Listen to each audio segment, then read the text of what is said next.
The hallway of the Frederick Police Department was strangely quiet that morning, the kind of silence that settles before something unexplainable unravels. And into that silence walked Chris Watts, calm, polite, almost gentle, the type of man no one would look at twice. He moved with a steady, controlled rhythm, the kind you'd expect from someone reporting a forgotten wallet, not a missing pregnant wife and 2 children. The officers who greeted him noticed it immediately: no shaking hands, no frantic voice, no wild eyes searching for help. Just a soft smile stretched over a face that didn't match the urgency of a supposed family emergency. They led him down the narrow corridor toward interview room number 2. The camera above the door blinked red, ready to record everything, every shift in his posture, every swallow, every heartbeat he tried so hard to steady. When Chris stepped inside, he gave the room a casual glance, as though he'd been there before. Neutral walls. A metal table. 2 chairs. Nothing comforting. Nothing threatening. Just a box built for truth, but about to be filled with lies.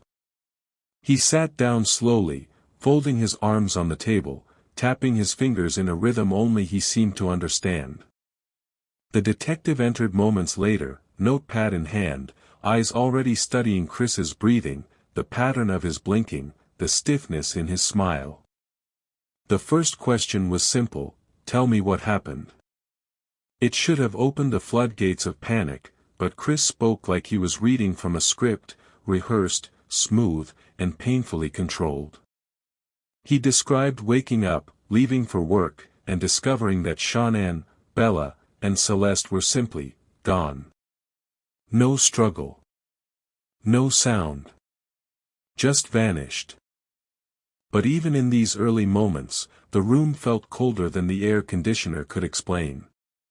The detective watched as Chris avoided emotional words, avoided looking distressed, avoided acknowledging the sinking reality that any normal father would be drowning in. Something wasn't right. His hands were too steady. His voice too quiet. His eyes too empty. Seconds stretched. The fluorescent light buzzed overhead. A pen clicked repeatedly, a sound that seemed to echo louder with every dodge and half-answer Chris delivered. He spoke about Shanann as if she were just a distant acquaintance. He mentioned the children without a single tremor in his voice. And somewhere in the middle of that calm performance, it became clear: the more he talked, the less believable he became. If you're watching this and you can feel that shift, the moment the air thickens, the moment instinct whispers that the man in front of you is hiding something, go ahead and subscribe to Grave Secret. Because this is the point where investigators started leaning closer, listening harder, and realizing that this interview wasn't about finding missing people, it was about unraveling a lie. The detective tried to guide him gently, asking him to walk through the timeline again. Chris's story tightened instead of expanded. Details that should have come naturally sounded mechanical. His alibi wasn't a memory, it was a construction. And the more he repeated it, the more the detective realized that the only truth in the room was that Chris Watts was terrified. But not of losing his family. He was terrified of losing control of his story. And that was the first crack that would eventually shatter everything. The walls of interview room 2 seemed to tighten around Chris as the questions deepened, each one peeling back another thin layer of the story he tried so carefully to build. The detective sat across from him, silent at times, almost too silent, using the kind of patience that makes a guilty man sweat. Chris kept shifting in his seat, rubbing his palms against his thighs, glancing at the door as if escape were a possibility. The detective asked him again about the morning routine, what time he woke up, when Shanann got home, what the girls were wearing, and each answer came out softer, flatter, a little more strained. The subtle inconsistencies had begun to form their own pattern. Chris mentioned leaving the house at a time that didn't align with what he told officers earlier. He claimed not to remember details a father would cling to with desperate clarity. And when the detective mentioned that neighbors had already shown police their doorbell footage, Chris's eyes froze for just a fraction of a second. It was barely noticeable to the untrained eye, but in an interrogation room, a single heartbeat of hesitation can speak louder than any shouted confession. The detective leaned back in his chair, letting the silence work on Chris. It did. He began tapping his foot, adjusting the bill of his cap, licking his lips between sentences. His nerves betrayed him more than his words ever could. If you're still watching this moment unfold, go ahead and like this video, because what happens next is where the case truly shifts. The detective brought up the condition of the Watts home. No signs of forced entry. No signs of struggle. Shannon's phone left behind on the couch, a detail that carried far more weight than Chris seemed prepared to handle. He insisted again that she must have left with the kids. But the detective's tone didn't change as he gently reminded him that no mother leaves her phone, her purse, her medication, or her children's favorite items behind. Chris swallowed hard. The room was no longer an interview, it was a quiet battlefield, and he was losing ground with every passing second. The detective subtly shifted, adopting a more conversational tone. He asked Chris about his marriage, his stress, his recent arguments. Chris's answers became shorter, thinner, as though the very air in the room was draining out of him.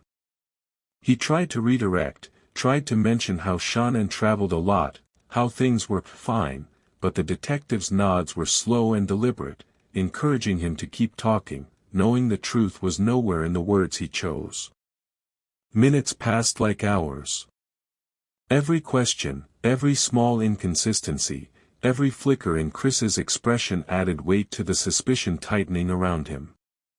The detective finally leaned forward and asked if Chris would be willing to take a polygraph test. Chris hesitated, just for a breath, but it was long enough to mean everything.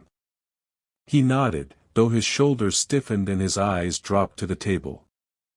And that was the moment the detective knew. The truth wasn't just close. It was bleeding through the cracks. The polygraph room was colder, brighter, and far less forgiving than the interview room Chris had grown used to.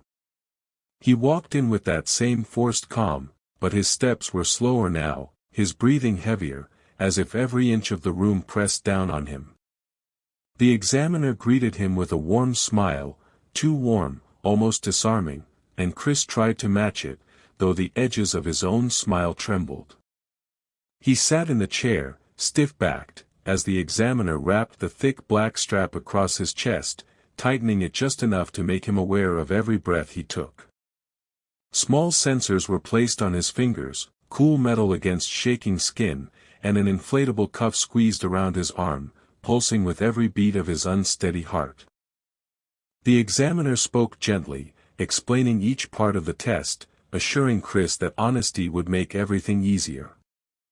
But beneath that calm tone lived a different message, one that seasoned interrogators speak without words: I already know the truth. Chris nodded along, trying to appear cooperative, trying to hold the mask that had been slipping since the moment he stepped into the station. His breaths were shallow. His fingers twitched. His eyes kept darting toward the door, as if expecting someone to burst in and rescue him from the very test he had agreed to take. The questions began simple. His name. His date of birth. Was he planning to answer truthfully? Then the real ones slowly crept in, each one carving away at the facade he had been clinging to. Do you know where Shannon is? Do you know where your daughters are? Did you cause their disappearance? With every denial, the needles on the machine danced wildly, exposing the turmoil in his chest no matter how steady he tried to keep his voice.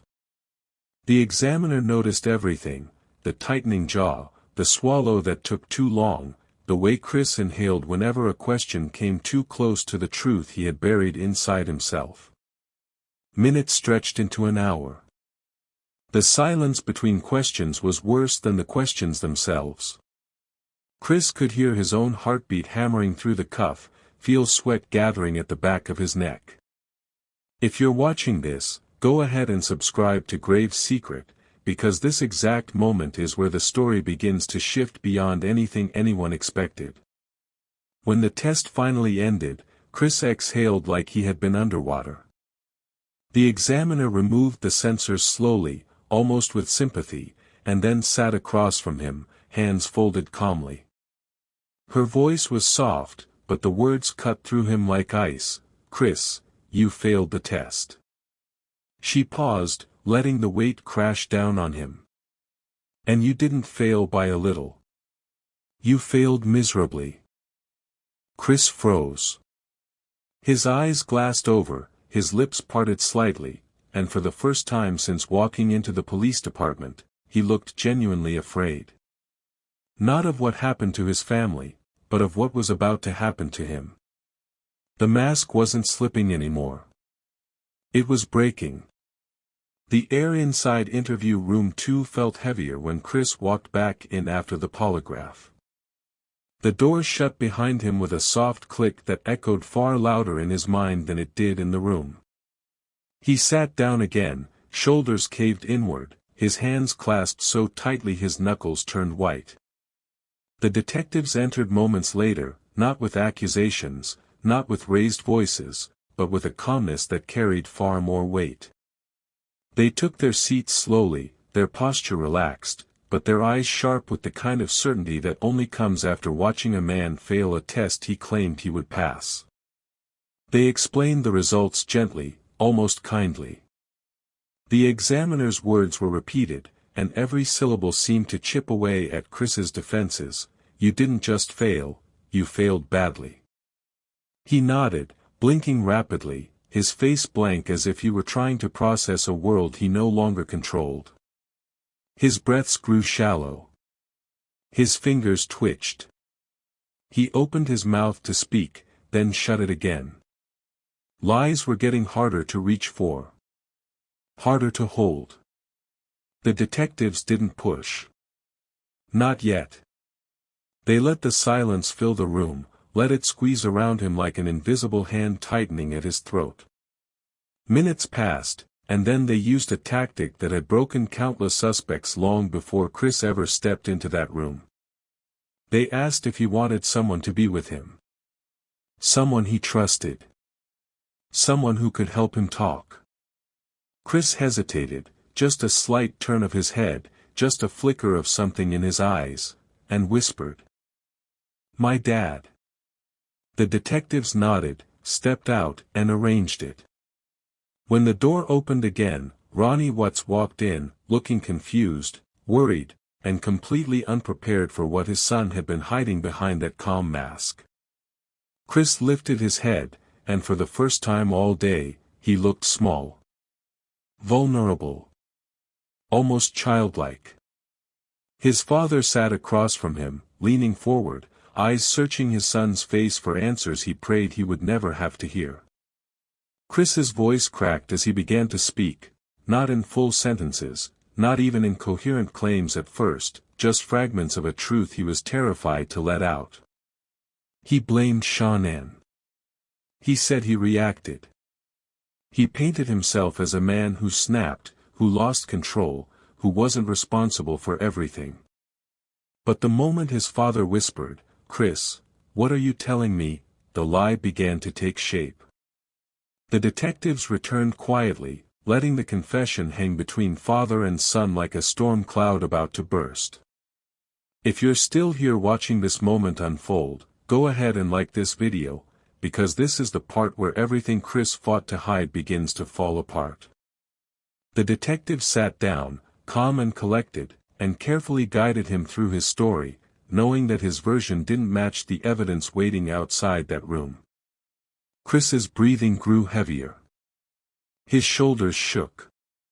And every word he spoke carried the unmistakable weight of a man trying desperately to rewrite a reality he could no longer escape. The mask was gone. All that remained was the unraveling. The detectives settled back into their chairs, and for the first time since the interview began, the room felt utterly still. Chris sat hunched over the table, elbows pressed against the metal surface, his face buried in his hands as if trying to shield himself from the world collapsing around him. But the detectives weren't looking for theatrics, they were waiting for the truth, the real truth, not the fractured version he had tried so desperately to offer. They asked him quietly to go through his story again, but this time, they didn't let him skip the details. They didn't let him soften the timeline. They pressed gently, step by step, through every moment of that morning, and every hesitation from Chris was another nail tightening the seal around his lies. They began dismantling the story he told his father. They pointed out how Shanann's injuries didn't match the version he tried to build. How the children's bodies showed no signs of what he claimed. How the timelines, phone data, neighbor footage, digital records, contradicted his every word. And with each piece of evidence they laid quietly on the table, Chris's defenses thinned until they were transparent. His voice grew smaller, barely more than a breath, and sometimes he didn't speak at all. He simply stared at the table as the detectives reminded him of the things he couldn't undo, the science he couldn't outrun, the truth he couldn't hide beneath his trembling hands. The silence that followed was suffocating. Chris lifted his head, eyes tired, face pale, and for a brief moment he looked like a man staring at his own reflection for the first time. Not the reflection he wanted to show the world, the hard-working father, the gentle husband, the quiet neighbor, but the one he had buried under years of secrets. The one who finally had nowhere left to hide. If this moment sends a cold chill through you, make sure you subscribe to Grave Secret, because this is the point where the truth finally stands alone, stripped of every lie used to protect it. The detective stepped outside the room for a moment, leaving Chris in the harsh glow of the fluorescent lights. He sat perfectly still, the hum of the air conditioner the only sound filling the space around him. It was in that silence that the weight of what he had done, what he had confessed, what he could no longer deny, settled on him fully. There was no more story to twist, no more explanation to reach for. Only the reality that his family was gone, and the truth that he was the one who took them. When the detectives returned, they brought no anger, no raised voices, only the quiet certainty of men who had finally reached the end of a long, dark tunnel. They informed him gently that he was under arrest. Chris nodded without protest, his eyes fixed on nothing as he stood, his wrists brought together, the cold steel cuffs clicking into place with a sound that marked the end of the performance he had tried to maintain. And as he was led out of that room, the camera light continued blinking, capturing the final moments of a story that began with lies, unraveled under pressure, and ended with a truth darker than anything investigators had imagined.